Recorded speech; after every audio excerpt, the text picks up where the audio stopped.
Better Life Media, America's leading source for life improvement, presents Brian Tracy. Secrets of Self-Made Millionaires.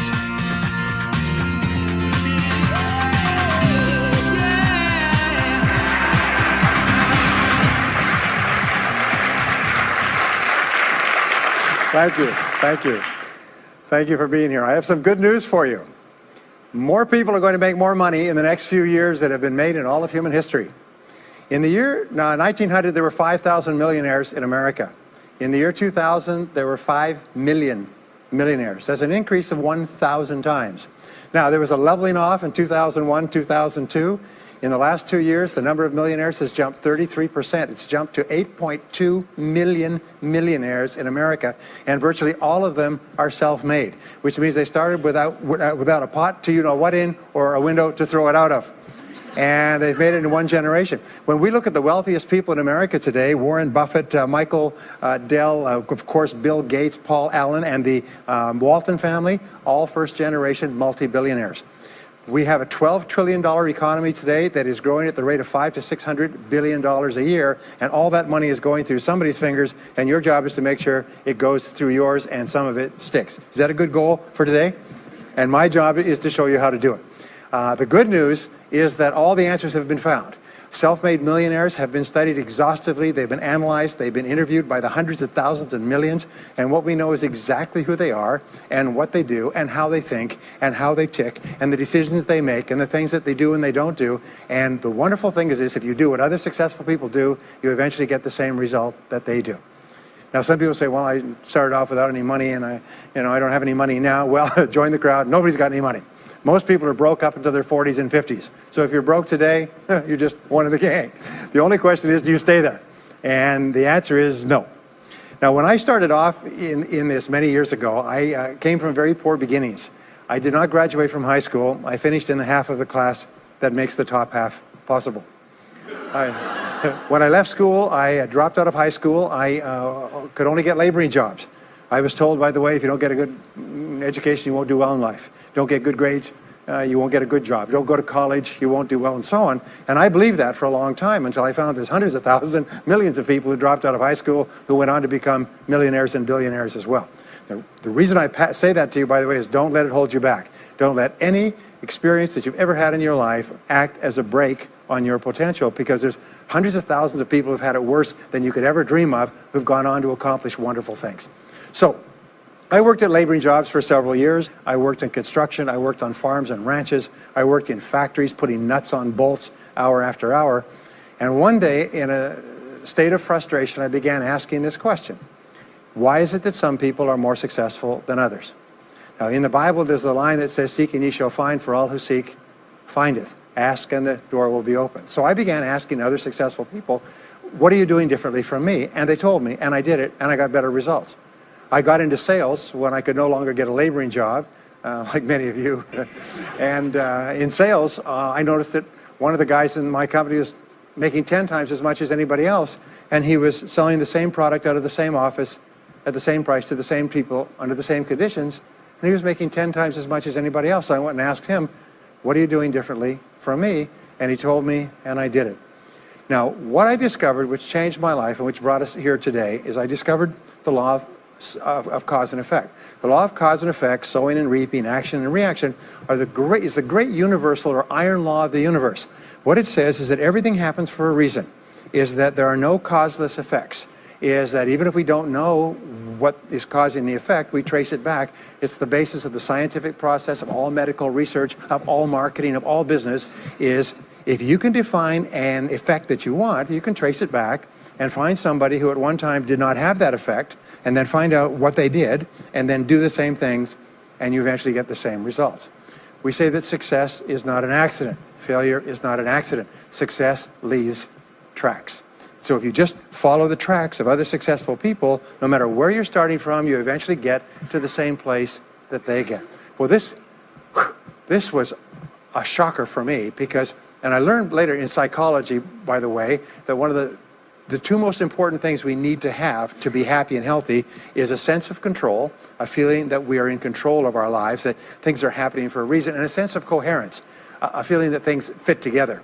Well, when I realized the law of cause and effect explained everything, I got, wow. So in sales, I went to the top of my sales force. I read and I learned, attended courses, and especially I applied what I learned. And then when I got into sales management, I again read the books and took the courses and asked for advice. And when I got into real estate and importation and development and manufacturing and distribution and a whole series of businesses over the years, the first thing I did is I asked, how does it work? How do people succeed in this field? And then I buried myself and immersed myself. I spent hours and hours and hours studying, and then I did what the most successful people did. Interesting point. We say that nature is neutral. In other words, nature doesn't care who you are. It doesn't care if you're tall or short or male or female or black or white, educated or uneducated. Nature doesn't care.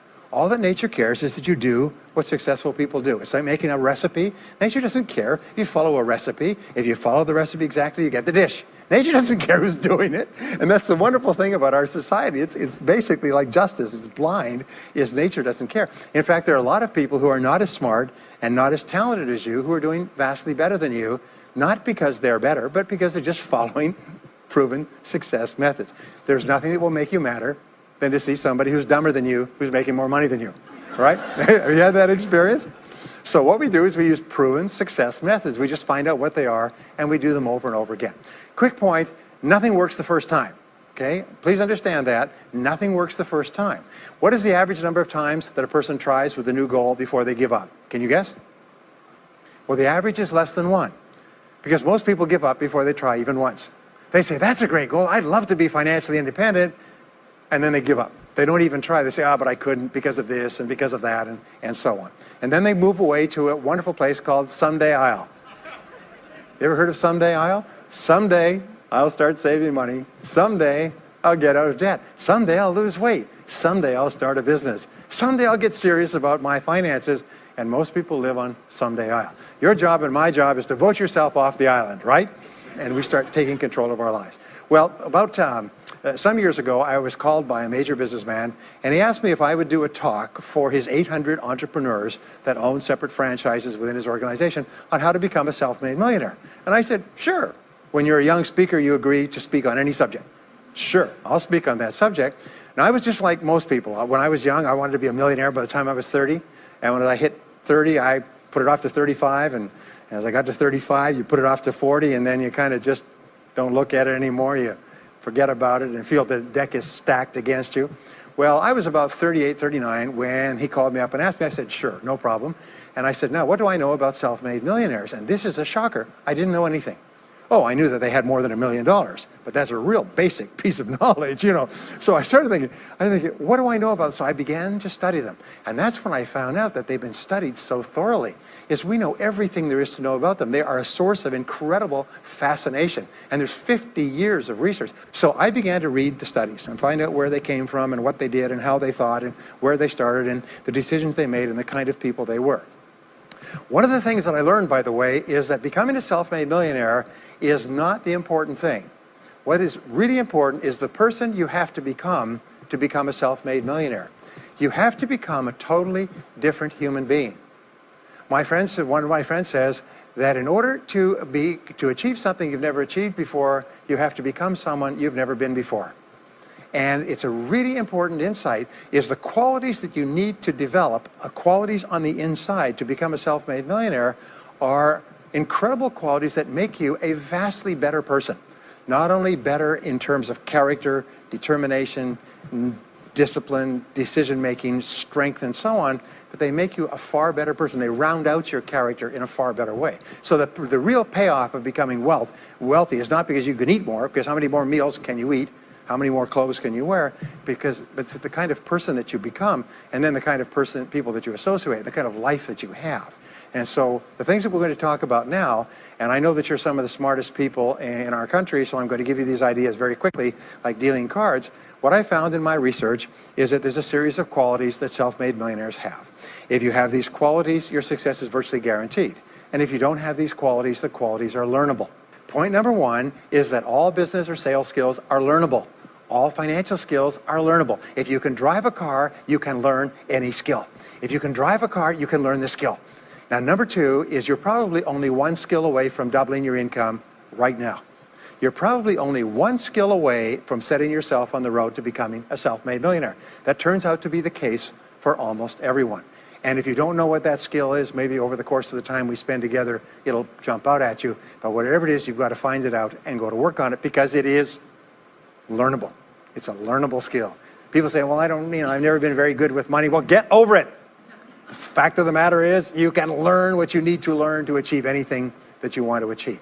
So, the success secrets of self-made millionaires. Give yourself a score of 1 to 10, and if you are weak on one of these, it can be enough to hold you back. If you're strong on all of these, then there's no limit to what you can accomplish. The first is to dream big dreams. Dream big dreams. Practice what is called back from the future thinking and project forward. Develop a vision of yourself as happy, healthy, wealthy, thin. Practice what top people practice, which is what is called idealization. You project forward several years and that you imagine that your life is perfect in every way. Imagine that you have no limitations.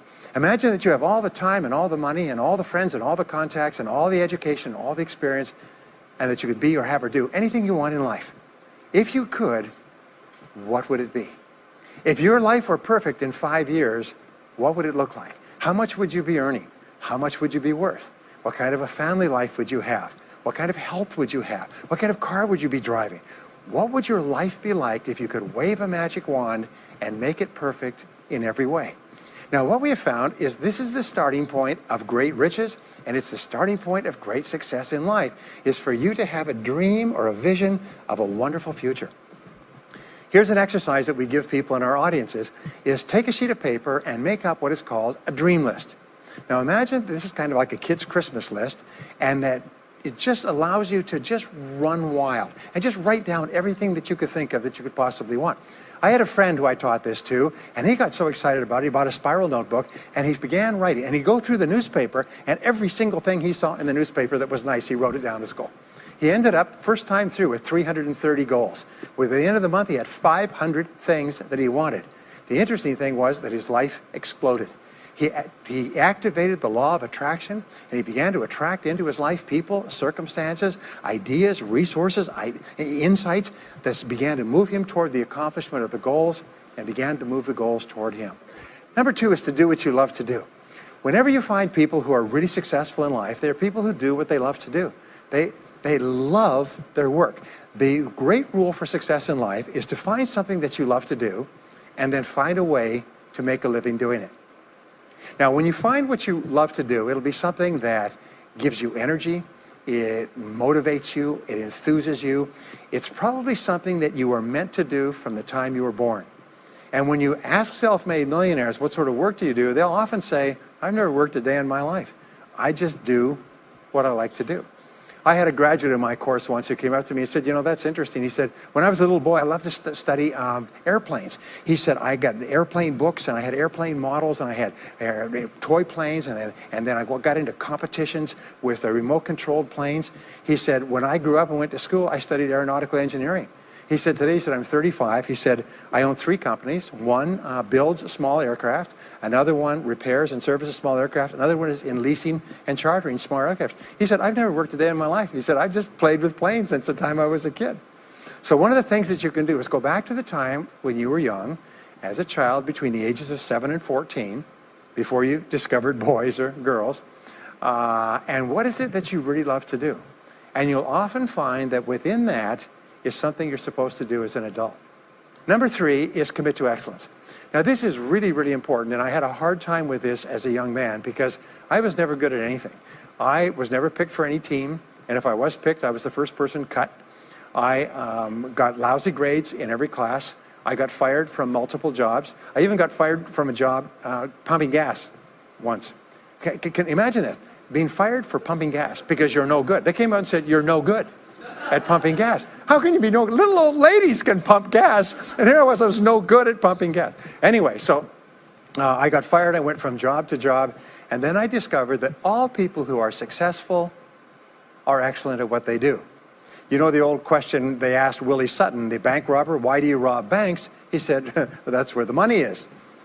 Well, being in the top 10% is where the money is. So what you have to do is you have to pay any price and make any sacrifice to get into the top 10% in your field. Now, here's the good news. If you're doing what you love to do, you will want to be in the top 10% in your field. If you don't want to be excellent at what you're doing, it means you're in the wrong field. It just means that you're marking time, you're treading water. And there's a lot of people who are in their field and they do their job and they go home at night, they don't think about their work and so on. And this kind of an attitude means that you have no future. You have a very shaky present. That crackling sound you hear is the ice breaking under your feet, okay? And you have no future, because if you're not doing what you love to do and throwing your whole heart into it, you're just marking time. But everybody is designed so that there is something that you love to do that you can do well. And the fact that you love it means that you probably have the ability to excel at it. So make this decision to get into the top 10%. And let me tell you what changed my life. Here I was struggling in my late 20s, and I learned this. It was a breakthrough thought. Is that everybody's in the top 10% started in the bottom 10%. Everybody who's doing well was once doing poorly. Everybody who is at the top of your field today was once not even in your field at all and didn't even know it existed. What that means is that if you're willing to pay the price and work hard and make the sacrifices, you can get into the top 10%. Now, how long does it take? It doesn't take a week or a month. Most people are really impatient. And to achieve mastery in your field takes 5 to 7 years. People say 5 to 7 years. Geez, I'll be 5 to 7 years older before I start enjoying the big rewards. Well, how much older will you be in 5 to 7 years anyway? Now, here's an important point. Are you ready? The time is going to pass anyway.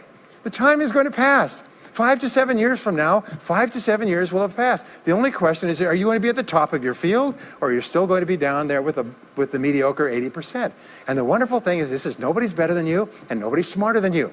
If anybody else is at the top of their field, it means that you can be at the top of your field. Just go to them and find out how they got there, because they started at the bottom. Now, it may take longer for some people and less for others, but everybody who puts one foot in front of the other and keeps moving eventually gets there. And that's where all the rewards are. And not only that, that's where all the joy in life is. When you're really good at what you do, you feel wonderful about yourself. You're respected and esteemed by everybody around you. You can write your own ticket. You can open any door when you're good at what you do. Because you get up in the morning and you know you're good. And that is more important than the rewards that go with it. The next key is to develop your unique talents and abilities. Every single person is designed from infancy with special talents and abilities that, if you develop them to their height, can enable you to accomplish anything you want in life. Everyone is genetically structured to be able to do something superbly, to do something they enjoy, to do it well, and to get great satisfaction from it. Peter Drucker often asks the question, what are you good at? What are you good at today? What should you be good at? What could you be good at? What will you be good at? And so one of the questions that we ask is, looking back in your life, what has been most responsible for your success up to now? What has been most responsible in the past? What is it that you have done that has gotten you the best results? Because as we said before, success leaves tracks. And if you look back into your past, you'll often find indicators that guide you to your future. Do you remember that fellow that won $300 million in the lottery? He was a high school physics teacher. And they asked him what he's going to do with it. He said he's going to take a week off and then get back to work, because he doesn't want to give up his job teaching high school physics, because he loves his work so much. That is a person who's in the right place for him. And now he can just drive to it in a nicer car. Anyway, now the next key to becoming a self-made millionaire is to see yourself as self-employed. What we found is the top 3% of adults in our society see themselves as self-employed. They see themselves as in charge of their own lives. When I started off my career as a young man, I was 21 years old, working as a construction laborer, living in a one-bedroom apartment, broke, taking buses 2 hours every morning to get to work, and buses 2 hours to get back. I still remember that, and I still remember a light going off one evening. I was sitting there in my little apartment, in my little kitchen alcove, and I suddenly realized that I was responsible, that I was in charge of my own life, that no one was coming to the rescue. And it was one of the great turning points in my life. So what you find is that all exceptional people are highly responsible people. They look upon themselves as self-employed. Sometimes I'll ask an audience, I'll say, how many people here are self-employed? And some people will raise their hand and some won't. I'll say, now what's the true answer to this question? And the true answer is that everyone is self-employed. The biggest mistake you could ever make is to ever think you work for anyone else but yourself. Even if someone else signs your paycheck for you all your life, the most valuable people in any organization are the people who treat the company as though it belongs to them. They see everything that happens as affecting them personally. They're not the 9-to-5ers, the no-hopers that say, yeah, well, I go to work. When I'm not at work, I don't think about my work. These people, somebody has told them that's a clever way to think. It's the way losers think. Winners think about their company, and when they're not there, they think about how they can do it better. When something happens in their company, they take it personally because they see themselves as highly responsible. As a result, they're paid more, they're given more educational opportunities, they're promoted faster, and these are the people that eventually, like cream, rise to the top of every organization and every industry, the top 3%. The next key to becoming a self-made millionaire is to develop a clear sense of direction. Developing a clear sense of direction means that you need to become intensely goal-oriented. We find that all successful people are goal-oriented. There's an old saying, you can't hit a target that you can't see. You've got to know what you want in every area of your life. Some years ago, I worked with the Hunt Oil Company in Texas. The Hunt Oil Company was founded by H.L. Hunt, who became the wealthiest, self-made, multi-jillionaire billionaire in the world. At his peak, he owned 200 companies and had a royalty income of $3 million a day. Most phenomenal man, by the way. And he was interviewed by a friend of mine on television before he died in the early 70s. And he was asked, what are the secrets to success?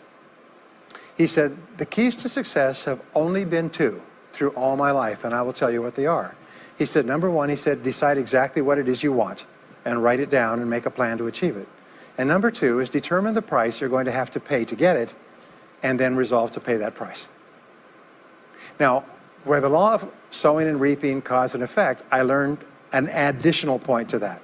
I learned that your current life today is the result of the price you've sown up to now.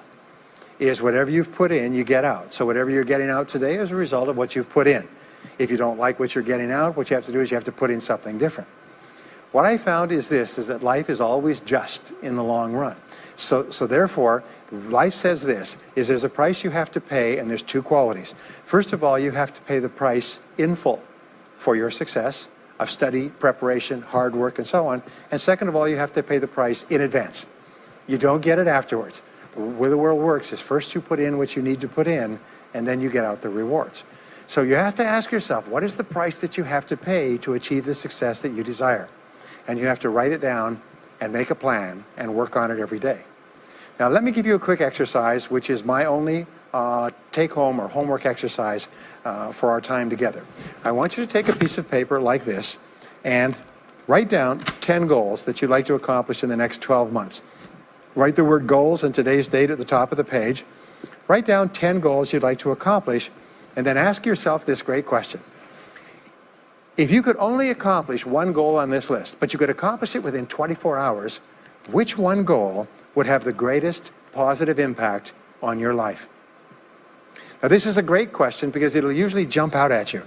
You say, that's the one. If I had this, that would have more of an impact on my life than anything else. Sometimes it's a financial goal, sometimes it's a health goal, sometimes it's a relationship goal. But whatever it is, put a circle around that goal and then turn the page over and write it at the top of the page, set a deadline on the goal, make a list of everything that you could think of to do to achieve the goal, and then begin working on your list. And here's the kicker, do something every day. Do something every day that moves you one step forward towards your major goal.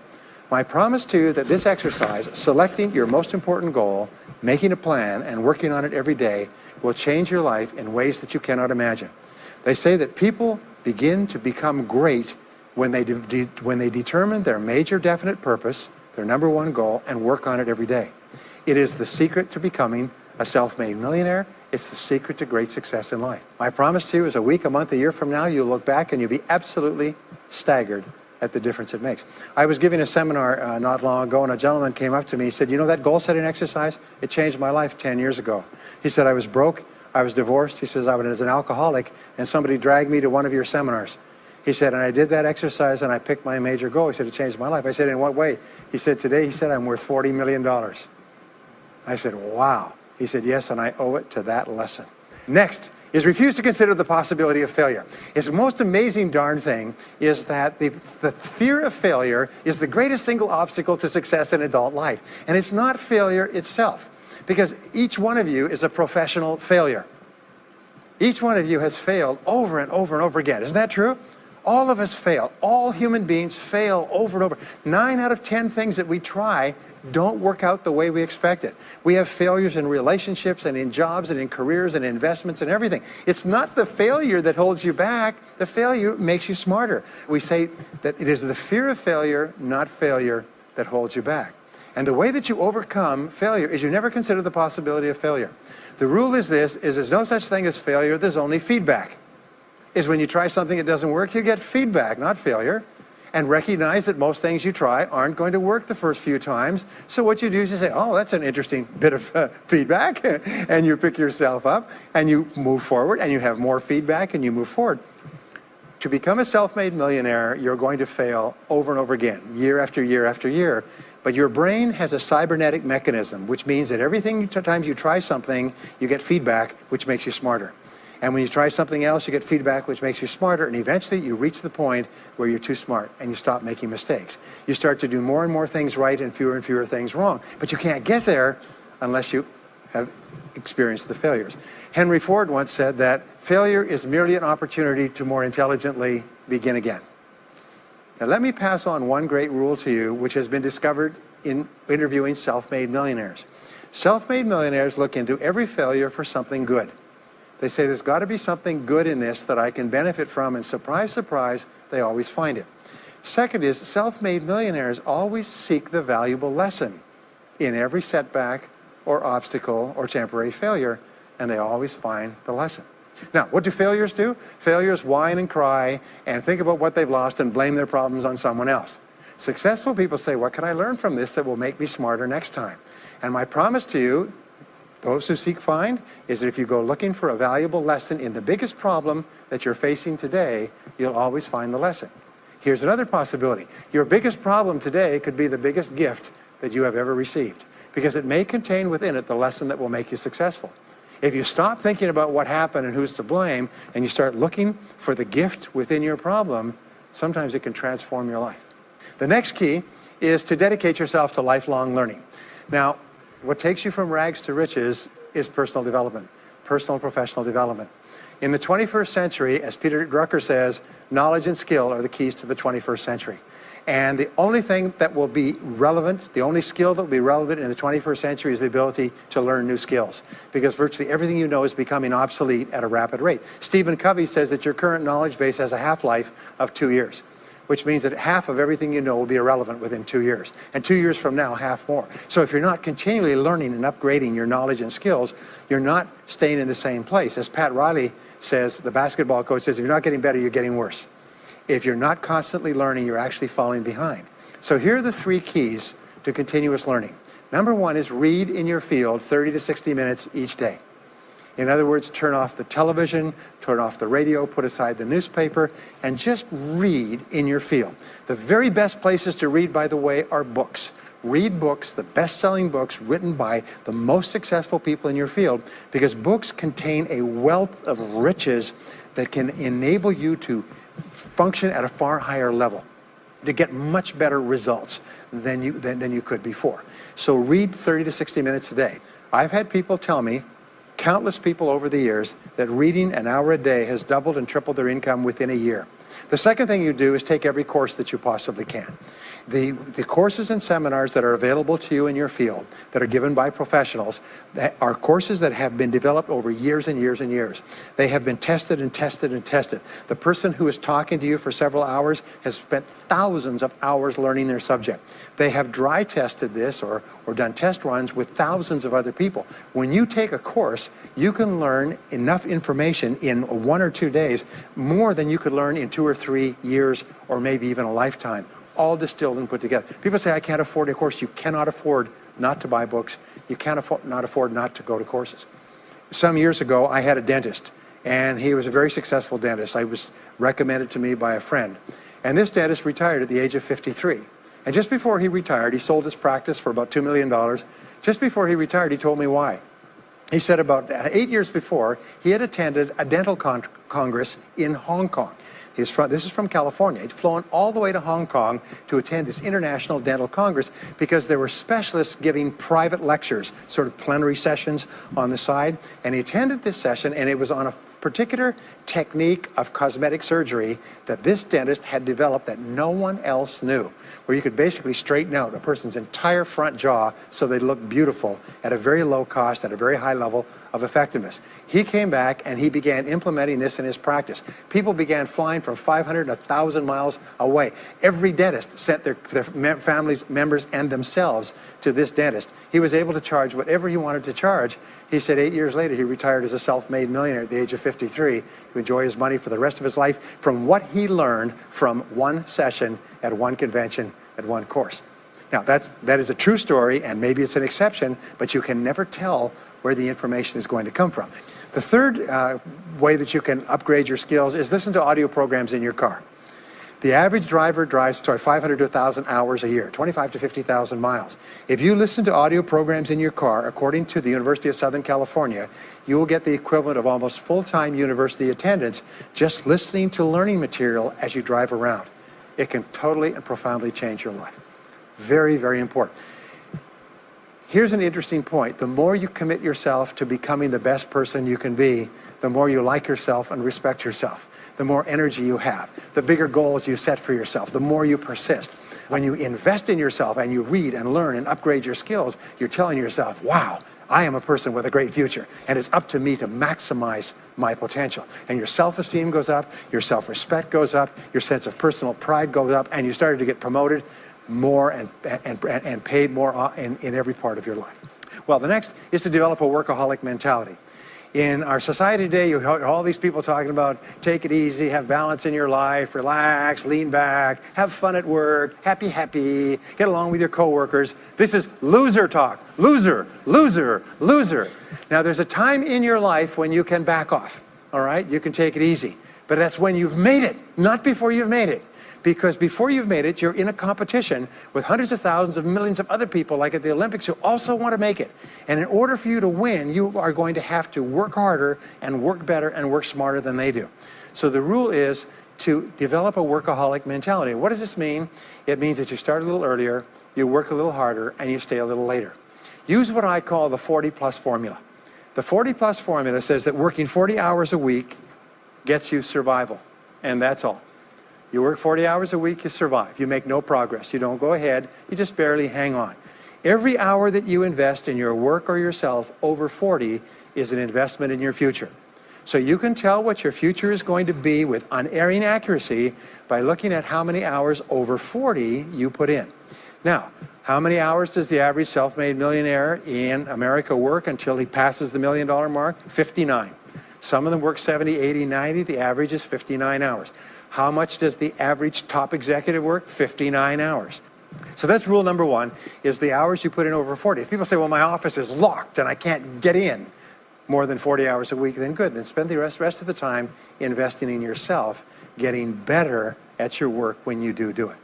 Now, here's my second principle, and this principle changes your life. It is this, is work all the time you work. When you work, work, don't play. Fully 50% of working time today is wasted, and it's wasted in idle conversation, personal business, family phone calls, surfing the internet, reading the newspaper, drinking coffee, long lunchtimes, coming in late and leaving early. And then the other 50%, you're scrambling because now you're behind because you wasted so much time fooling around. Now you start to work, and you don't work on high priority tasks. You try to get rid of all the little stuff. So what happens is the big tasks begin to build up like an avalanche overhang, and they cause enormous stress. And you go home at night and you're thinking about this job, I've got to get this project finished, but I can't discipline myself to stop talking to my coworkers. Every time one of them comes in, like automatic, like a conditioned response, it's blah, blah time. Chatter, chatter, chatter, chatter, chatter, chatter, chatter, chatter. No, what you have to do is work all the time you work. If someone comes in and says, hey, you've got a minute to talk, you say, yes, but not now. Why don't we talk after work? Meanwhile, I've got to get back to work. I'll tell you what, why don't you go down the hall and ruin his career? But don't stand here and ruin mine. It's really important. There's a great story of a little girl goes to her mother and says, Mommy, why is it Daddy always brings his briefcase home and he works in the evenings and he works on the weekends and he doesn't spend any time with the family? And she says, well, honey, you have to understand, Daddy can't get all his work done at work, so he has to bring it home. She said, why don't they put him in a slower class? Next key is to get around the right people. This is a key for becoming a self-made millionaire, is get around the right people. Dr. David McClellan at Harvard did studies for 25 years looking into why it is that some people succeeded greatly in life. What he found was as much as 99% of your success in life is going to be determined by what he called your reference group. Your reference group are the people with whom you habitually associate. They're the people that you associate with at work, the people you associate with home, your church, your political party, your social circle. What he found in working with people is that changing a person's reference group totally transformed the way they think. Why? It's because we are like chameleons, and we absorb through the skin the attitudes, the opinions, the behaviors, the style of dress, the style of speech of the people with whom we associate most of the time. If you start to associate with winners most of the time, you find that they have a totally different worldview. They're positive, they're upbeat, they're focused, they're learning, they're growing, they're positive at what they're doing, and you start to become like that. We know that our relationships determine 85% of our happiness or unhappiness in life. In other words, if you have bad relationships, personal relationships, they will drag you down worse than a sea anchor. If you work for a bad boss, it'll destroy all your joy in work. If you have one negative coworker, they found that one negative person in an office can cast a blackness over the whole office because of his or her negativity. And so the most important thing you do is you choose your relationships with care and only associate with people that you like and respect and enjoy being around. Next is be prepared to climb from peak to peak. One of the keys to becoming a self-made millionaire is to realize that life is never one continuous train. It's always up and down. So it goes up. Like if you climb a mountain peak, you have to go down into the valley before you climb the next peak. So all of life is cycles and trends. All of life is cycles and trends. And there's up cycles and there's down cycles and there's up trends and there's down trends. The question is, what is the general direction of your trends? We say this, is that life is 2 steps forward and 1 step back. Successful people focus on the 2 steps forward, and then they protect themselves on the downside. They build up cash reserves. They put in stop-loss orders on their stock market. They very carefully watch what they're doing, so they try to maintain that 2 steps up, and then they make sure that the 1 step back is not so far. And then they want to make sure that this curve is generally upward, so that each time there's a step back, they're still further ahead than they were before. The next one, which is to develop resilience and bounce back. Developing resilience and bouncing back is one of the key qualities of self-made millionaires, because as I said right at the beginning, most things won't work. This is a very interesting point, is that you're going to be knocked down over and over again. And what we know, as my friend Charlie Jones says, is you have to bounce, don't break. And when things go wrong, bounce. And so what I learned many years ago was this interesting technique of what is called mental rehearsal. And mental rehearsal says that you mentally prepare for the inevitable downturns before they occur.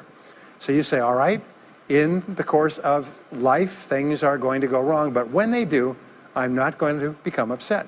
I'm not going to get mad or angry or anything else. I'm just going to take it and learn from it and pick myself up and keep going. Sometimes I ask this question, does anybody here have any problems? Everybody says yes, everybody's got problems. Well, here's the rule, is all of life is a continuous series of problems. They never end. The problems just keep on coming, like the waves of the ocean. The only break in this unbroken series of problems will be the occasional crisis. So life will be problem, problem, problem, problem, problem, problem, crisis. Problem, problem, problem, problem, problem, crisis. It's like the waves of the ocean. 6 problems and a crisis. 6 problems and a crisis. Which means that everybody here is either in a crisis right now, has just gotten out of a crisis, or is just about to have a crisis. So what we have found is this: the hallmark of superior people, 30 years of research, is how you respond to a crisis. How you deal with problems and how you respond to a crisis. And what we have found is this, is superior people look for the solution to every problem. They don't allow themselves to become upset and angry. When something goes wrong, they say, okay, what's the solution? And they become intensely solution-oriented. When you have a very intense problem, that stimulates creativity to solve the problem. So what you do is you write and define the problem clearly. If you have a problem, you say, wait a minute, what is my problem? what is it that I'm worried about, and write it down. And the very act of defining a problem clearly often triggers the solution to the problem. One last technique that I want to give you with regard to your major definite purpose. And if you only do these two things as a result of our time together, they will transform your life. You've already identified the one goal that can have the greatest positive impact on your life. Now what you do is you take that goal and you write it at the top of a page in the form of a question. And you say, let us say your goal is to double your income. That could have a major impact on your life. You say, what are all the things that I could do to double my income in the next 12 months? Write it as a clear question. Even better, if you're earning $50,000 a year today, write, what could I do to earn $100,000 over the next 12 months? The more specific the question, the better. Then you devote yourself to writing 20 answers to this question. You must write a minimum of 20 answers. Work harder, work smarter, start earlier, stay later, change occupations, upgrade my skills, whatever it is, keep forcing yourself to write till you've written 20 answers. We call this mindstorming. The first 3 to 5 answers will be easy. The next 3 to 5 answers will be difficult. The last 10 answers will be incredibly difficult. But I have given this exercise to people who've gone on to become millionaires so many times I've lost track, because they often find that the 20th answer changes their whole life. And if you've ever done this once, it's absolutely staggering. More people have become millionaires with this simple idea of mindstorming, what I call the 20 idea method, than any other single method of creative thinking ever discovered. Once you've got your 20 answers, pick one answer and take action on it immediately. Once you've got, it doesn't matter what it is, just take one answer and take action on it, and that will keep you thinking and acting creatively all day long. The next key to becoming a self-made millionaire is to become an unshakable optimist. An unshakable optimist means that you think and talk about what you want most of the time. Optimists think and talk about what they want. They look for the good in every situation. They seek the valuable lesson. They're constantly feeding their mind with great ideas, which opens up new perspectives. What I have found is that optimists have 3 wonderful qualities. Number 1 is they learn more things. As a result, they dramatically increase the likelihood that they will learn the right thing at the right time. Number 2 is they try more things, which dramatically increases the likelihood that they'll try the right thing at the right time. And number 3 is they persist. They never give up. Optimists make a decision that once they've decided they're going to become wealthy, they just never stop until they achieve that goal. Now, will they have many setbacks and obstacles and difficulties? Do you know that almost everybody succeeds in a different direction from what they originally intended or from what they originally thought? But they just keep going. Almost like a football player running down the field, running, blocking, changing, moving back, forward, continually, but never loses sight of the goal. So optimists learn more things, try more things, and persist longer. I want to leave you with the last 2 qualities of self-made millionaires. Second to the last quality is that they develop the qualities of courage and persistence. I said before, the biggest single obstacle to success is the fear of failure. The antidote to the fear of failure is the habit of courage. And what we know is that you need 2 types of courage to succeed. The first type of courage is the courage to begin. It's the courage to launch with no guarantees of success. Someone once said that if all obstacles must first be removed, nothing will ever get done. So successful people are willing to think, plan, make decisions, and then take action with no guarantees. We say leap, and the net will appear.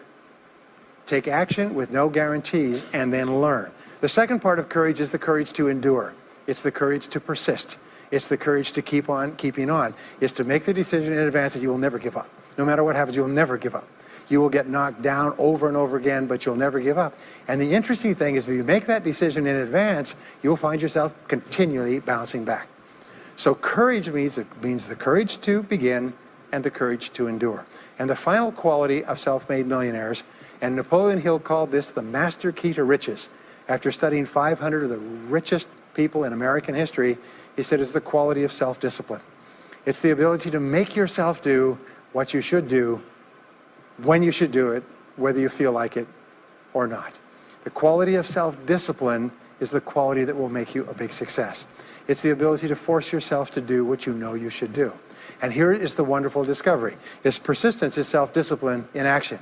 Every time you persist, you build your self-discipline. Every time you practice self-discipline, you build your ability to persist. And the two of them are tied into your self-esteem. So the more you persist, the more you like yourself. And the more you like yourself, the more discipline you have. And the more discipline you have in practice, the more you like yourself. As a result, the more you persist. And eventually you get onto an upward spiral where you become absolutely unstoppable. You reach the point where you know you can achieve the goal and nothing in the world can stop you. And every step that you take forward makes you stronger and stronger and stronger until finally people say, I know one thing about him, I know one thing about her. You cannot stop him or her. Once they decided they want something, they will not stop until they get it. And when you develop that quality, there will be nothing that is impossible to you. So let me just leave you with these last points. We're living at the very best time in all of human history. More people are going to make more money in the next few years than have ever been made in all of human history. More people are going to become millionaires and are becoming millionaires today at a faster rate than we've ever thought possible. And no one is better than you and no one is smarter than you. And if you do what other self-made millionaires do, then nothing in the world can stop you from eventually getting the same results as other self-made millionaires. And I hope you do. Thank you very much.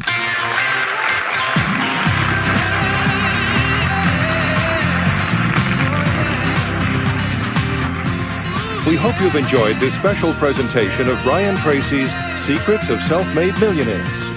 If you would like to own a copy of this program or any of Better Life Media's programs, please visit our website at betterlifemedia.com, where you'll find all types of valuable life improvement information.